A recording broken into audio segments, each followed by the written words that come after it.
এই যে এটা হচ্ছে তার কিছুদিন পরে, মানে 2-3 দিন পরে আর কি। এই যে দেখেন আমার গাছগুলো আজকে 4 দিন হলো আর কি।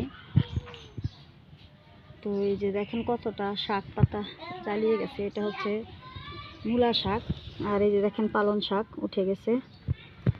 এই যে এই দুটো ভাগের ভিতরে আমি পালং শাক দিছি, মূলা শাক দিছি। আর এই যে সসপাতাগুলো এখনো জ্বালাই নাই, এটা একটু সময় নেয়।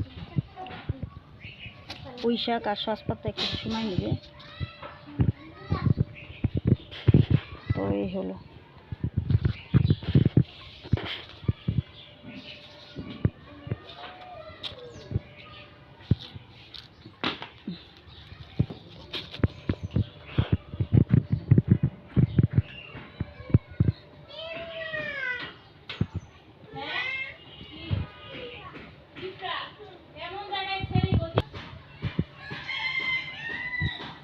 সবগুলো গাছ আমার দাঁড়িয়ে গেছে। এটা তার 2-3 দিন পরের আর কি।